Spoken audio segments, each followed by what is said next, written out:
Mangwanani Mwalelepo Vukenjani Kwekwas Vanave Africa. Welcome to Africa Good Morning, the news and current affairs show bringing you everything you need to know happening on the African continent and beyond. You're joined by Ashwin Berry and Diana Master. How are you, Diana? I'm doing well. How are you doing? I'm fantastic. It's a good Tuesday. It's a good Tuesday. Lionel Messi won the Ballon d'Or as expected. As expected. That is, wow, GOAT. Yes, GOAT. GOAT, greatest of all time. Now do stick around. We will be bringing you all the latest news happening, as Ashwin briefly highlighted. We'll also be crossing over to Zambia to speak to Mr. Mike Sichula. But for now, we'll take a quick ad break and return with our top stories.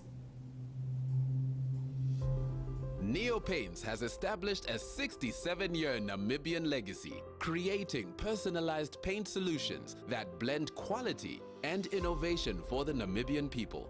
We pride ourselves in being a 100% Namibian-owned company, investing in our country and our people by employing and empowering true Namibians. With every brushstroke, Neo Paints commits to our quality guarantee and always delivering a coat of excellence. At Neo Paints, we always stay true to our country. We are as Namibian as you.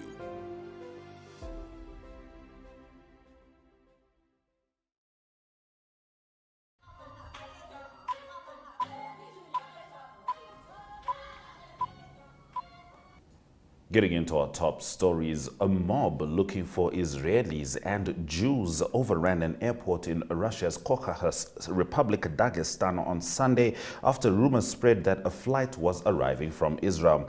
The violence is in the mostly Muslim region, which erupted amidst the war between Israel and Hamas in Gaza, prompted Israel to call on Russia to protect its citizens.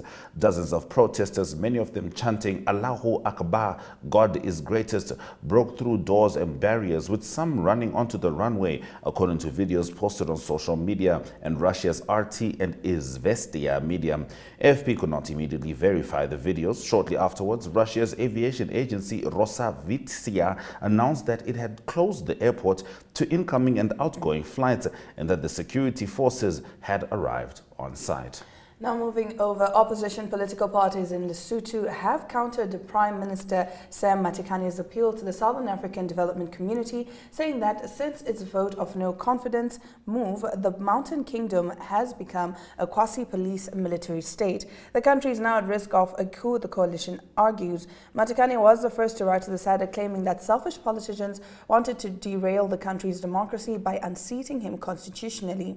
The opposition responded by addressing a letter to the SADC's Executive Secretary Elias Magosi, copy to the bloc's chairperson of the Organ on Politics, Defence and Security Corporation, Zambia's President Hakainde Hichilema, as well as South Africa's President Cyril Ramaphosa, who is the bloc's facilitator of the security situation in the country. The leaders of the 11 political parties calling the removal of Matekane from office said they had legal ground as they took advantage of fighting in the ruling Revolution for Prosperity and its allies. Now, British King Charles III must offer an unequivocal apology publicly for abuses during colonial rule, the Kenya Human Rights Commission said on Sunday, 2 days before the British monarch visits. Charles and his wife, Queen Camilla, embark on Tuesday on a 4-day trip to the East African nation, his first visit as king to Commonwealth member. We call upon the king on behalf of the British government to issue an unconditional and unequivocal public apology, as opposed to the very cautious, self-preserving and protective statements of regrets for the brutal and inhumane treatment inflicted on Kenyan citizens, the non-government KHRC said. According to Buckingham Palace, Charles was expected to tackle the more painful aspects of UK's historic relationship with Kenya. This would include the 1952-1960 emergency, when colonial authorities clamped down on the Mau Mau guerrilla campaign against Europeans. Now, a popular South African TikToker who allegedly claimed to be a doctor has been arrested nearly 3 weeks after authorities accused him of being a fraud. Matthew Lani was arrested by the security team at Johannesburg's Helen Joseph Hospital as he allegedly attempted to enter the facility on Sunday night. The authorities in Gauteng province said that he was then handed over to the police. Lani was caught just before 8 p.m. disguised in a hoodie and wearing a surgical mask with a stethoscope around his neck, the department said in a statement. It added that Lani had previously entered the same facility to curate misleading content under the pretense that he was a qualified doctor. Africa. Lani had built a considerable following on TikTok where he posted medical content and sold his own brand of pills. He said he had graduated as a doctor from the University of Wits, which the university has said was not true. He also claimed that his real name was Dr. Sanile Zingelwa, but was exposed to have impersonated a medical intern at another facility. All right, moving on. Ghana's real president, Nana Akufo-Addo, discussed regional and international issues with the EU's top diplomat on Saturday in Accra. On the occasion, Ghana received a fleet of some 100 armored vehicles from the European Union. Ghana, along with Gulf of Guinea neighbors Togo, Benin, and the Ivory Coast, are increasingly at risk from jihadi violence wreaking havoc in the Sahel. It is imperative to understand that no single country can confront the terrorist threat on its own, Ghana's president said. Collaborative efforts among nations facing this challenge and a critical support from partners such as the European Union, who share our security concerns, remain crucial in mitigating the terrorist threat in the West African region. That brings us to the end of our top stories on Africa. Good morning. After the break, Mike Situla joins us from Zambia.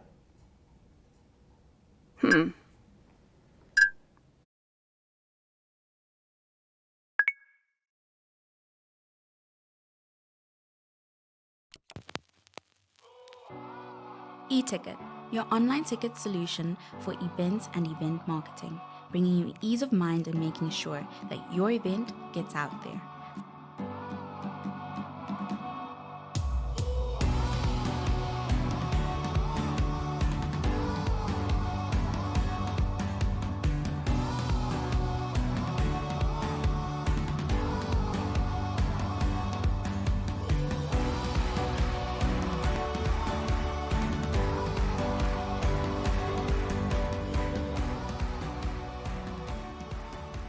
For more information, contact events@nmh.com.na.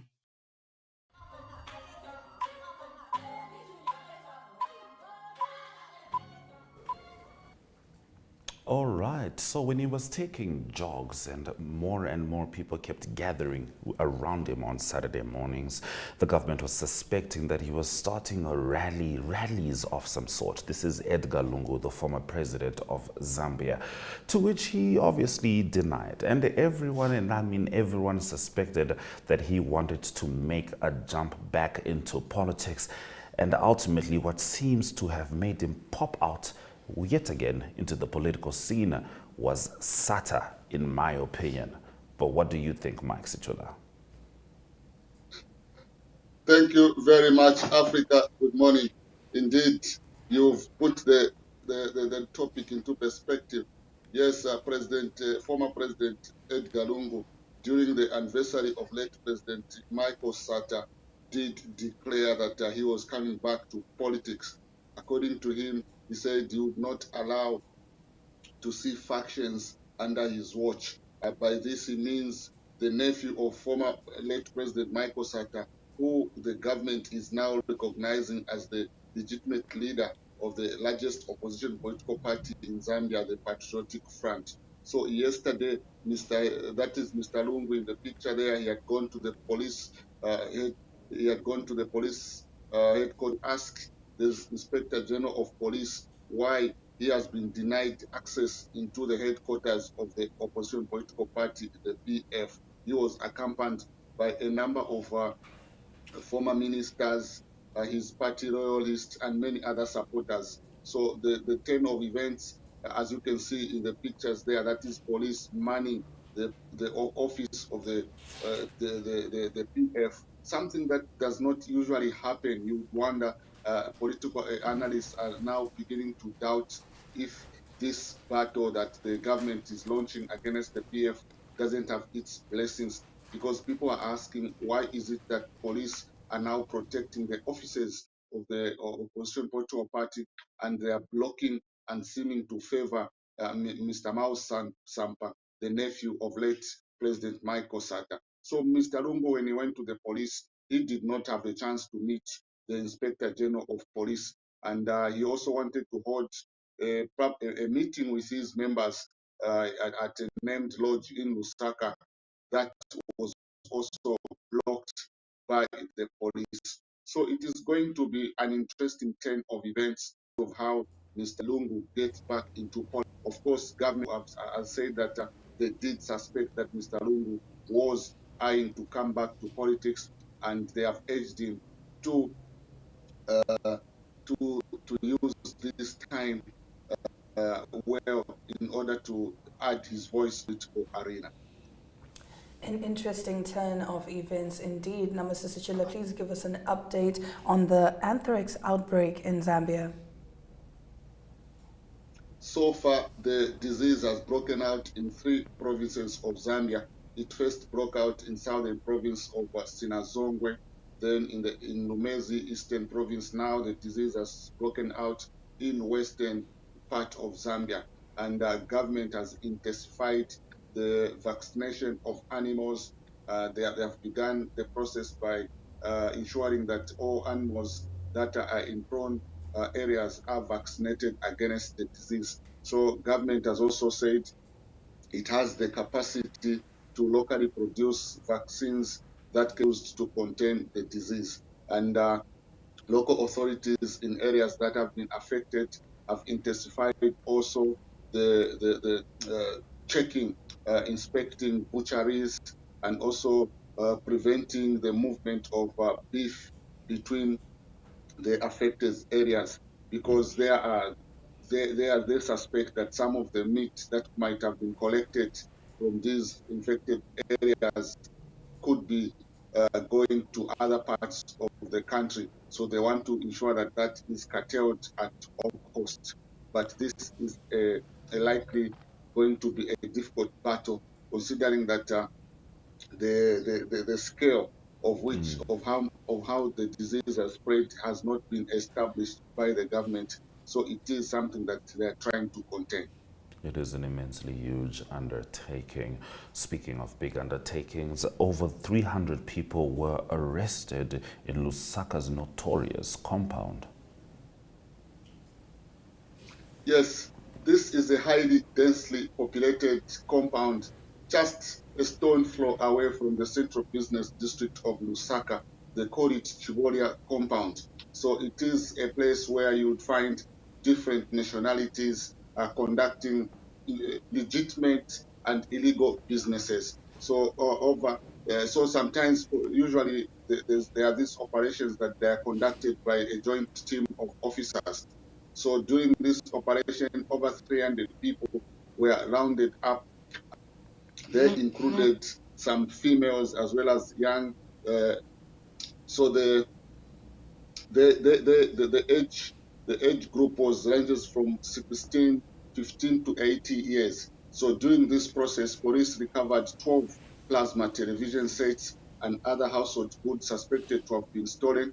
4 motor vehicles were recovered, and also an assortment of drugs. As you can see in those sacks, those are suspected marijuana. So this compound is highly dangerous to go to. You can be mugged during daytime. Nobody will do anything to you. It is a risky area for someone who does not live in that area to pass through that.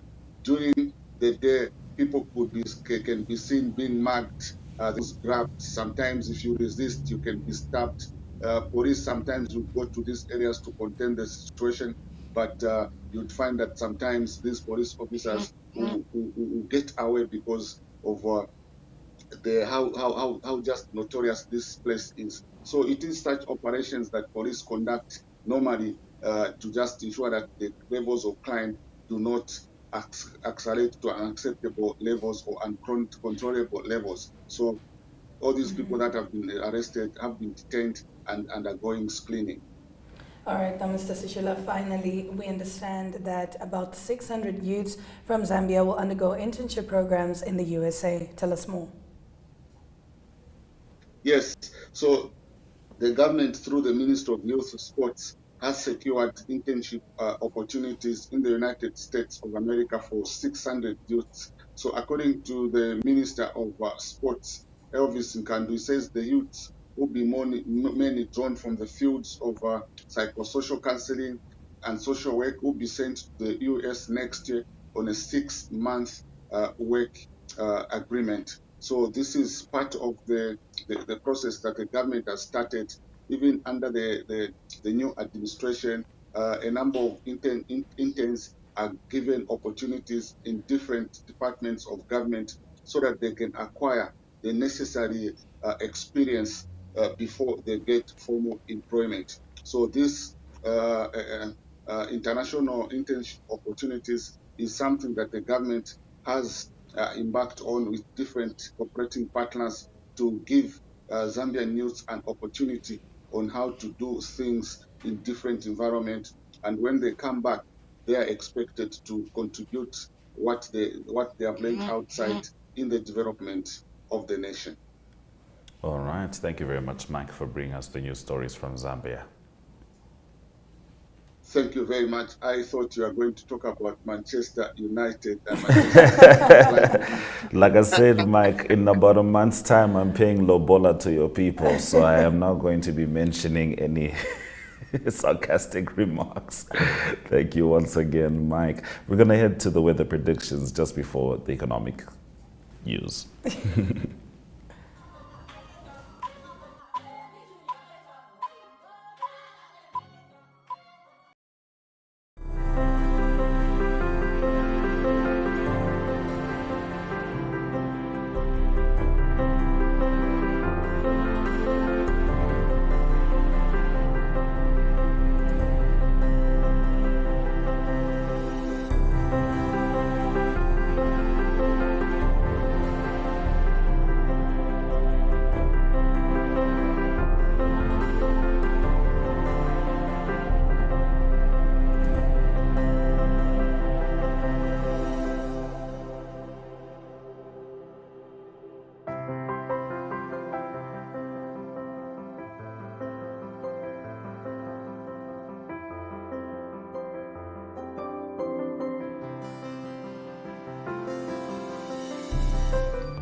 All right, let's get into the economic news stories. Mozambique expects to break a new gold production record in 2024 with more than 1.5 tons, which will represent a 3% increase compared to this year's estimates, according to government projections, which Lusa saw on Friday. The gold production plan indicates a growth of 3% compared to the projections for 2023, said the document. The document added that this expected growth is the result of greater control of artisanal mining and the positive performance of production companies in the country. German Chancellor Olaf Scholz says his country is willing to invest in gas and critical minerals in Nigeria as he started a two-day visit to the West African country. Mr. Scholz said on Sunday that the European country looked to diversify its trade partners and expand economic partnerships in the energy-rich region. Let's head to the economic indicators just before Ari Hochad shows up with the sport.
Good day everyone, time for international sports news. Starting off with rugby news first. The Rugby World Cup 2023 concluded and done, South Africa winning the title in France. Also, World Rugby Awards, that was also concluded over the weekend, and the Rugby Player Men's Division of 2023 announced that is Ardie Savea of New Zealand, and the other three nominees that he beat was Bandi Aki of Ireland, also France's Antoine Dupont, and South Africa's Eben Etzebeth. Those were the nominees.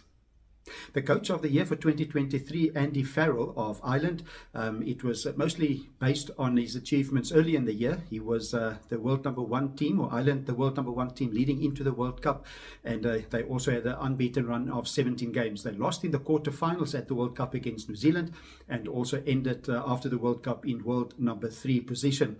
At the moment, South Africa, after winning the World Cup, even before the final, South Africa was world number 1, New Zealand world number 2. So a bit unlucky for Jacques Nienaber not to win the title. I think there should be more emphasis in winning the World Cup for a coach, and then also having your team as number 1 in the world after the season. But that's the decision of World Rugby. Also, the breakaway or the breakthrough player of the year, that is Mark Talia of New Zealand. He had a great season. He made his debut in November last year for New Zealand. 26 years old, had a great tournament. That is the wing for the All Blacks, Mark Talia. So with the 2023 World Cup done, South Africa champions then, and the next tournament will be in 2027. That will be in Australia.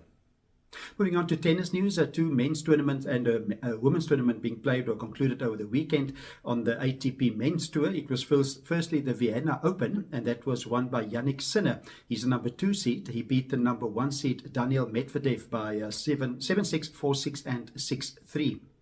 Then also in Basel, it was the Swiss Indoor Championship. It was number 6 seed that played against number 4 seed. Number 6 seed Felix Auger-Aliassime of Canada. He's the winner. He beat Hubert Hurkacz by 7-6 and 7-6. Then you also on the WTA Women's Tour, it was the trophy in China, the WTA Elite Trophy in China. The winner there is Beatriz Haddad-Maia. She's from Brazil, and she beat China's Zheng Siquin Zhen, and the score there was 2 tiebreak sets, 7-6 and 7-6. And continuing international sports news with golf news from the Ladies PGA. The LPGA played in Kuala Lumpur. It was the Maybank Championship won by Céline Boutier of France, and it was in a playoff against Ataya Titekul. She's from Thailand. It was a 9-hole playoff. Both of them finished on 21 under par, and it was Céline Boutier that won the title on the 9th extra hole. The victory moves Boutier up to number 5 in world rankings. At the moment, it is still Lydia Vu. She's from the USA. She's number 1 in the world. Also playing in the tournament was Nelly Korda. She's number 4 in the world, and she finished tied for 6 on 17 under par in the Maybank Championship. Closing today's international sports news with cricket news. The World Cup cricket in India continues, and a great win for India against England over the weekend, and that secures them a semi-final spot. The tournament is being played in India, so the host will be in the semi-finals. Only the top 4 of the 10 teams will go through to the semi-finals. Still a few games to be played, and it is South Africa that at the moment is in 2nd position, and it's New Zealand in 3rd position, and it looks like Australia also one of the favourites to make the top 4 after beating New Zealand over the weekend. Important game for South Africa on Wednesday. South Africa play against New Zealand, and then a big game for Australia over the weekend when they play England. England, the defending champion, already out. They cannot make the semi-finals anymore, and that is after losing over the weekend again. They are bottom of the lot of the 10 teams after 6 games. That's international sports news for today. Hope you have a great sport day, and we talk international sport again tomorrow. Goodbye.